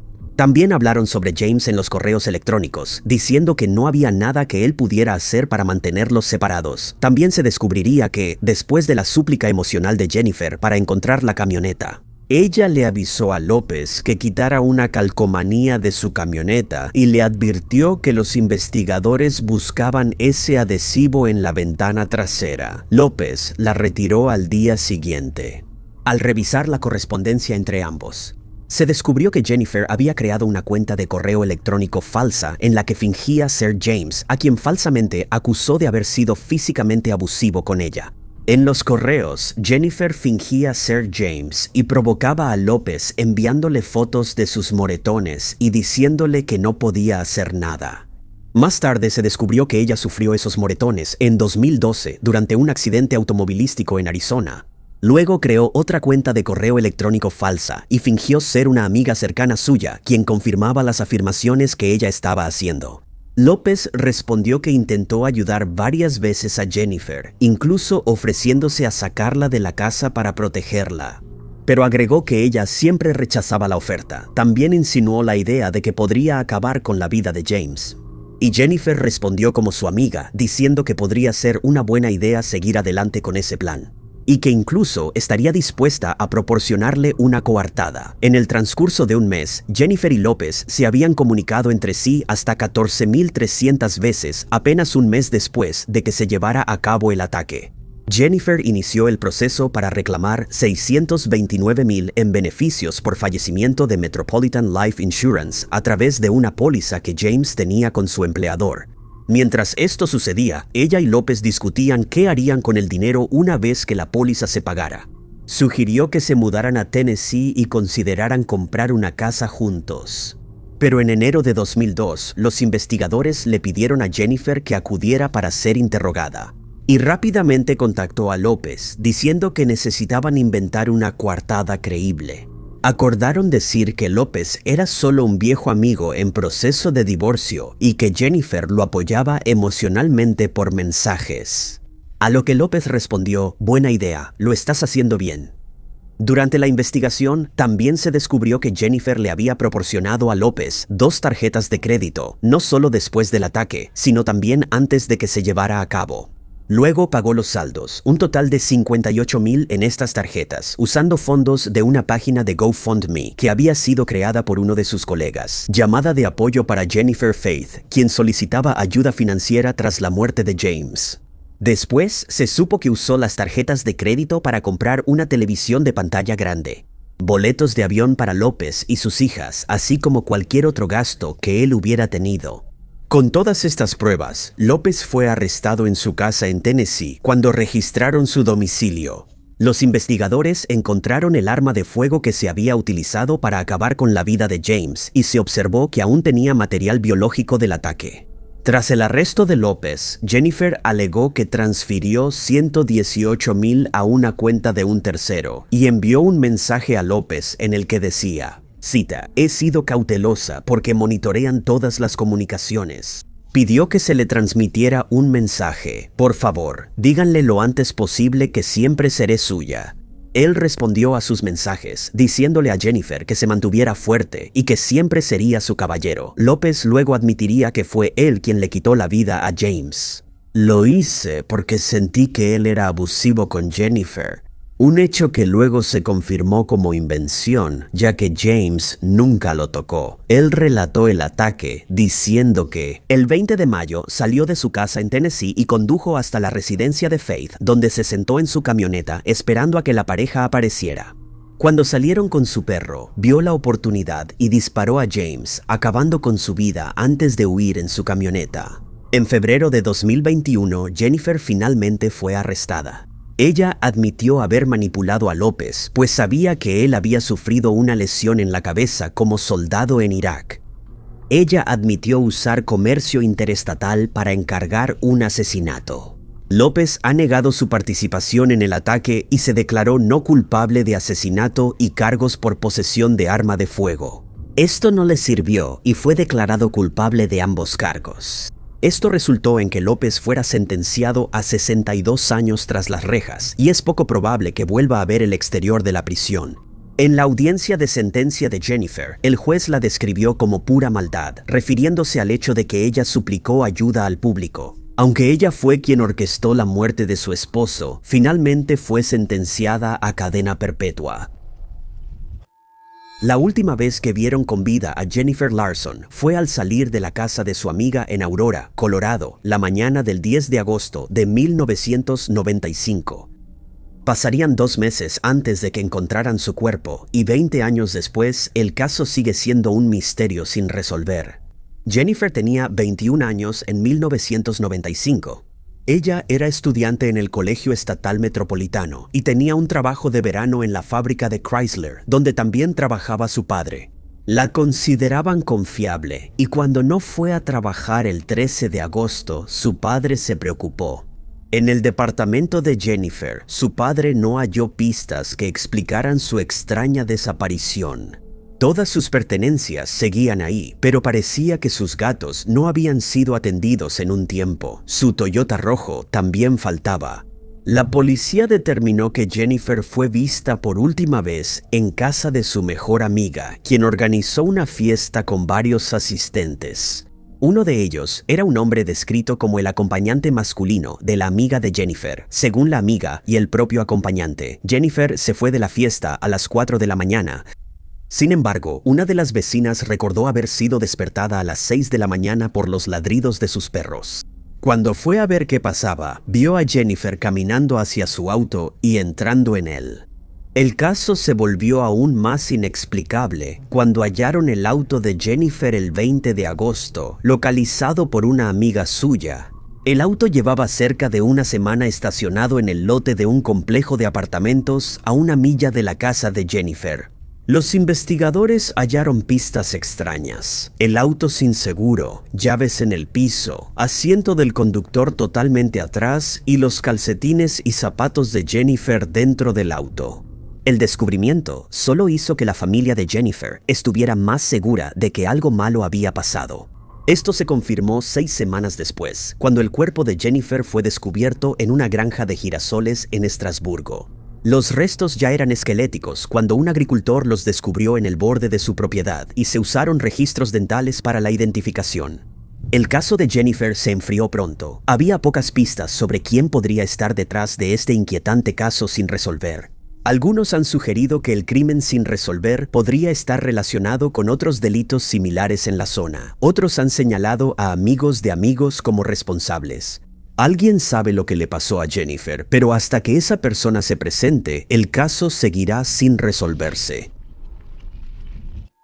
Sandra Talento, de 58 años, iba constantemente al hospital. Tropezaba con el perro, se caía por las escaleras y perdía el control de su auto. 2 momentos distintos formaron parte de todas las historias en su misterio criminal.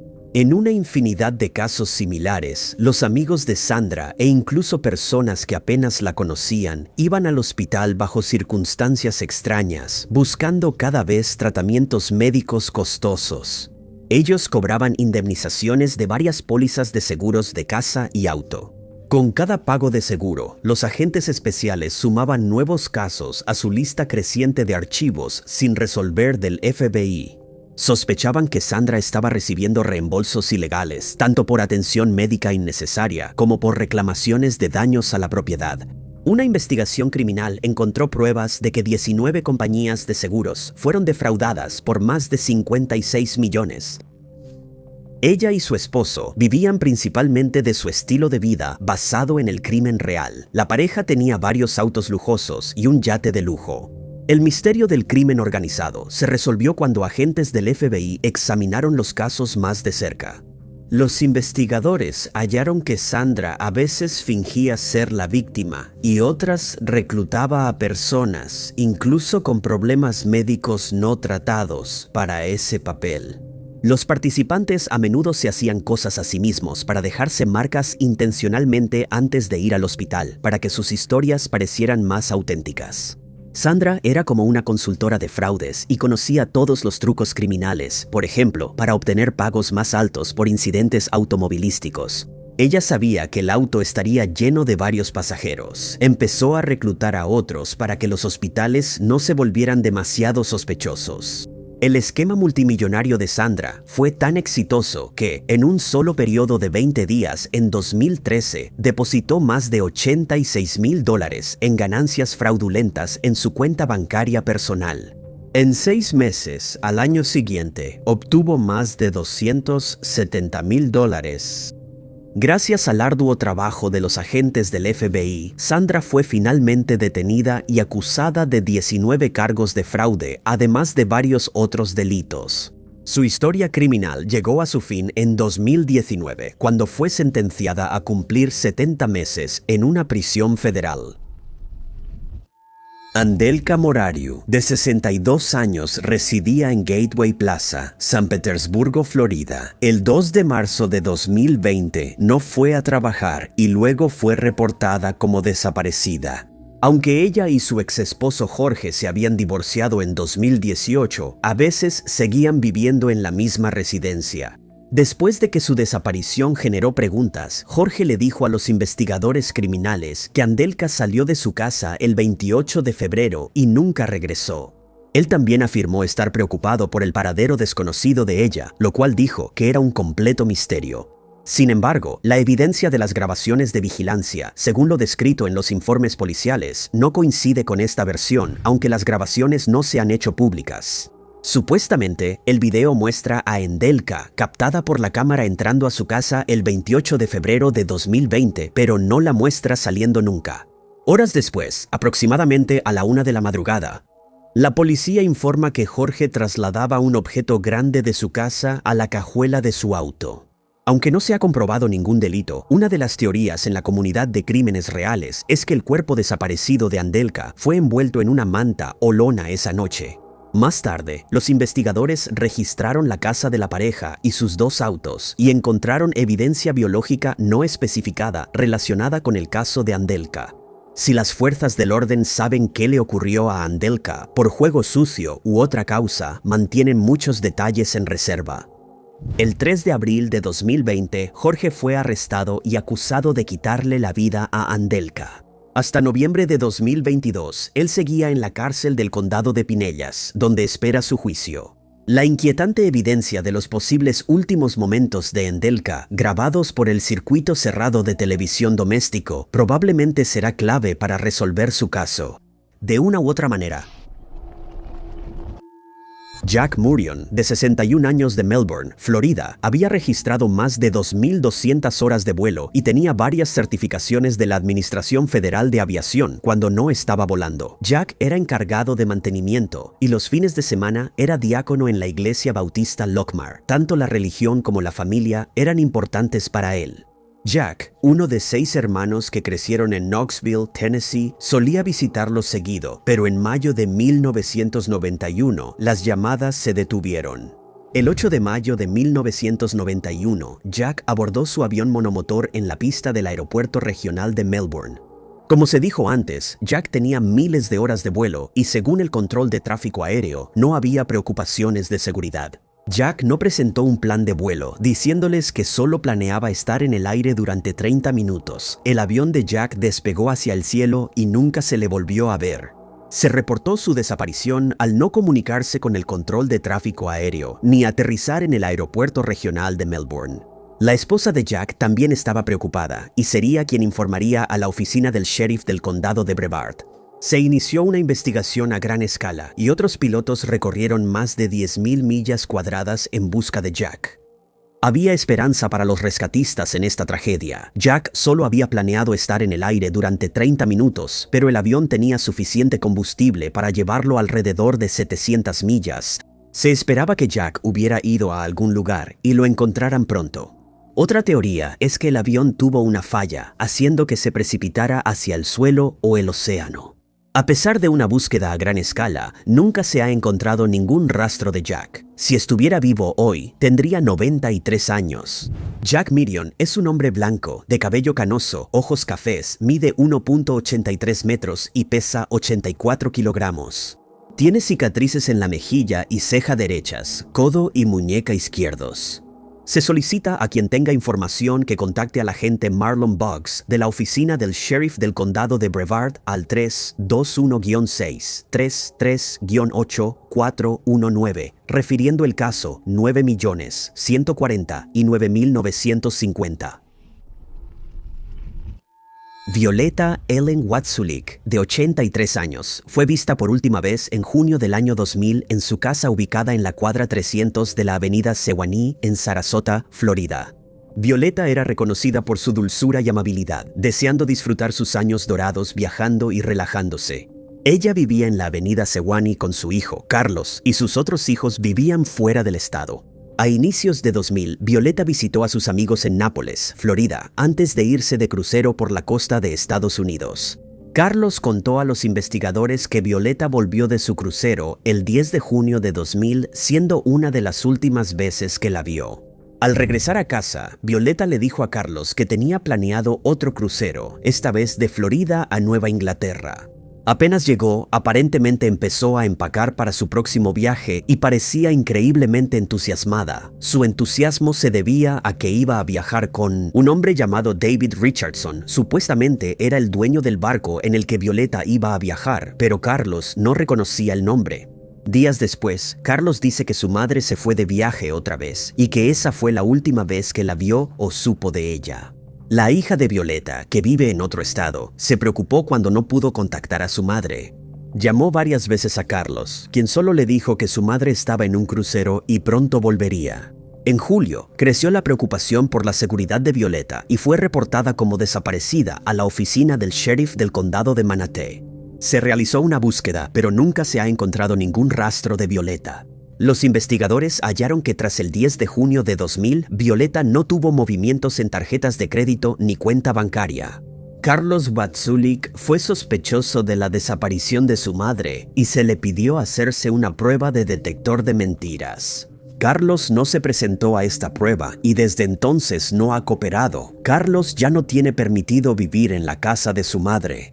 Violeta Ellen Watzulik es descrita como una mujer blanca con cabello gris o blanco, ojos marrones, mide 1.50 metros y pesa 48 kilos. Violeta usa lentes, toma medicamentos para condiciones no especificadas y tiene un marcapasos. Se solicita a quien tenga información contactar a la oficina del sheriff del condado de Manatee al 941-747-301, uno mencionando el caso 00-28419. Pedro Turngood y Lindy Binstead vivían en pueblos vecinos en West Sussex en la década de 1980. Los pueblos eran tan pequeños que todos se conocían y nada permanecía en secreto mucho tiempo. Así que no era sorprendente que el romance entre Pedro y Lindy fuera de conocimiento común en la localidad. Pero cuando alguien les quitó la vida a plena luz del día, el caso logró quedar sin resolver. El caso sin resolver ocurrió el 22 de abril de 1986. Pedro tenía 47 años en ese momento y era un albañil divorciado de la zona de Borden y Whitehill. Era una mañana común cuando rentó un Mazda plateado y condujo la corta distancia hasta el club de golf Old Thorns. Fue aquí donde se reunió con Lindy. Lindy tenía 49 años y estaba casada con un hombre llamado Mick. Tenían 3 hijos juntos. Los detalles de su matrimonio no se hicieron públicos, pero claramente ella buscaba algo más en la vida. Lindy era limpiadora en el club. Tras recogerla, Peter condujo 20 minutos hasta Chapel Common, junto a la A3.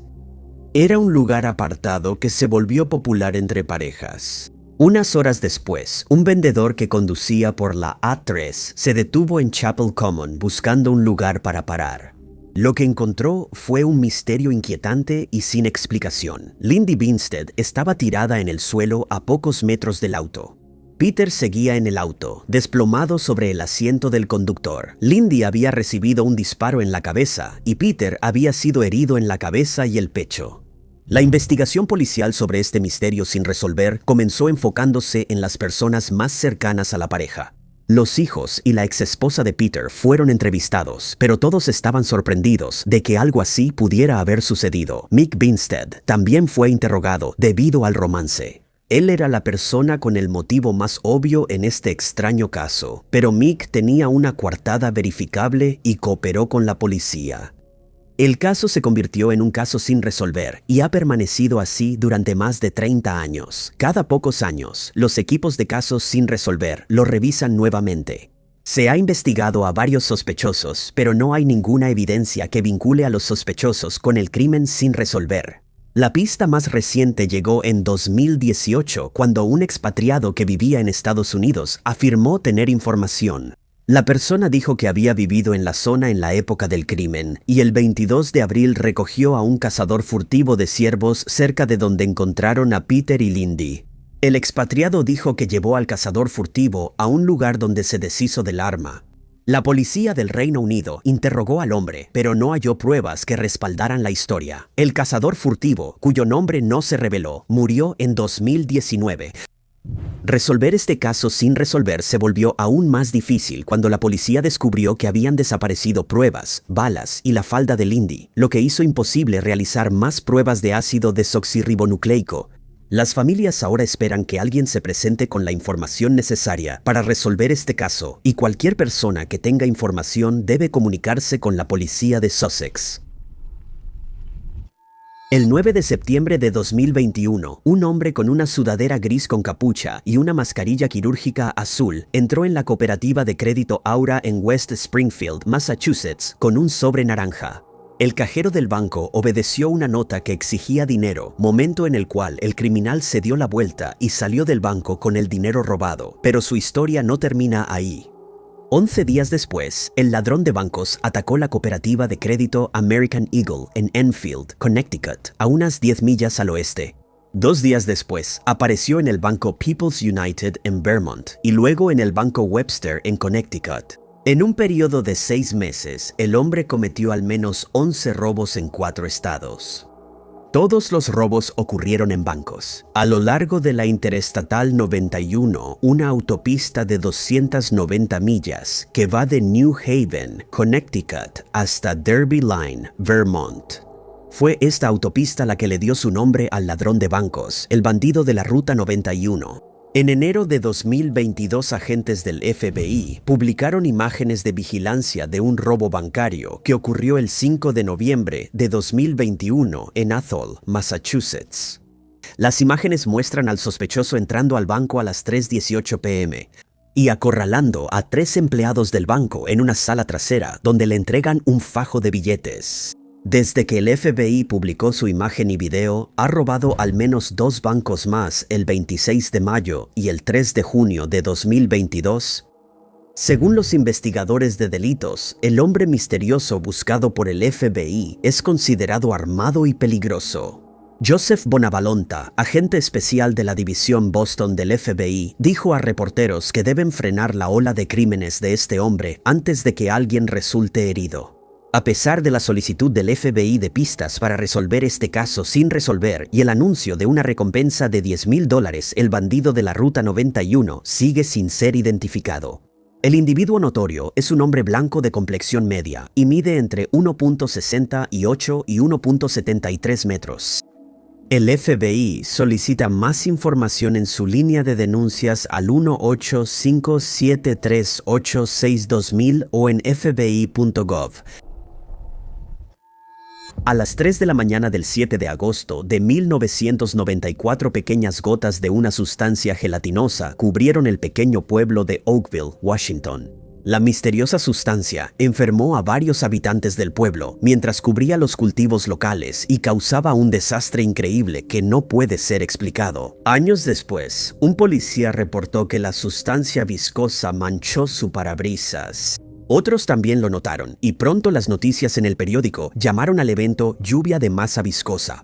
Sonny Barcliff, residente local que vivía en una granja con su madre, reportó 2 veces en 2 semanas pequeñas masas de baba del tamaño de un grano de arroz. Cuando llovía, como muchos otros, la madre de Sonny se enfermó y fue al hospital con mareos. Al principio, ella y su doctora dudaban si las masas estaban relacionadas con su enfermedad, pero su doctora sí lo creía. Ordenó un examen de la sustancia misteriosa en el Departamento de Ecología local para estar seguros, y los resultados de las pruebas fueron bastante inesperados.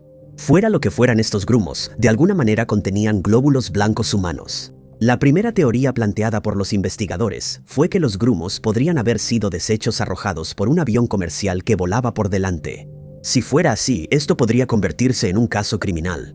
La Administración Federal de Aviación recordó a los investigadores que los fluidos de los baños de aviones comerciales son teñidos de azul.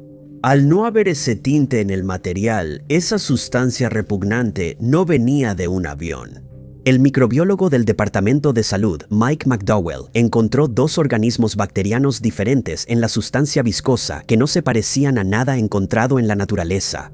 Se sugirieron varias teorías, incluyendo pruebas clasificadas de armas militares, pero esto nunca se comprobó. Otros dicen que estas historias podrían ser sobre la llamada gelatina estelar, un nombre dado a uno de los misterios desconocidos más extraños que se encuentran en abundancia. Al no haber pruebas concretas de delito o responsable, el incidente de Oakville quedó en los archivos de casos sin resolver. Sigue siendo un misterio famoso y sin resolver hasta el día de hoy. El 29 de enero de 2021, una misteriosa carta de un despacho de abogados local fue enviada por correo a un recluso en el centro de detención Coastal Bend en Robstown, Texas, como parte de la investigación y procesamiento de pruebas en la prisión. La carta fue enviada a una instalación forense, donde dio positivo a una sustancia ilícita. Aunque la carta estaba diseñada para parecer una carta estándar de un abogado defensor a un recluso, En realidad, no fue enviada desde ninguna oficina legal, sino desde una compleja operación de contrabando. Los investigadores identificaron rápido a 54 años como quien envió la carta contaminada y allanaron su departamento. Otra evidencia que la vinculaba con la escena del crimen eran sobres vacíos ya dirigidos como correspondencia legal. Una investigación adicional realizada por agentes especiales del FBI reveló que la propia Gale no era la mente maestra del plan. Después de realizar entrevistas, el FBI ahora entiende la verdadera historia de la siguiente manera.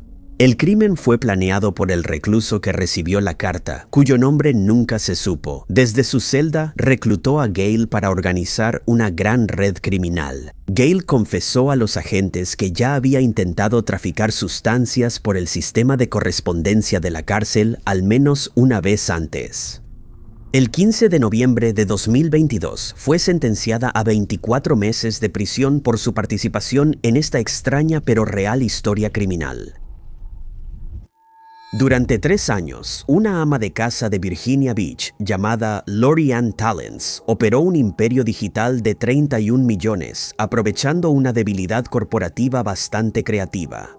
Crimen de cupones. La extraña pero real historia reveló a los investigadores del FBI cuánto daño puede causar un criminal con algunas habilidades básicas de diseño gráfico y un poco de carisma en línea.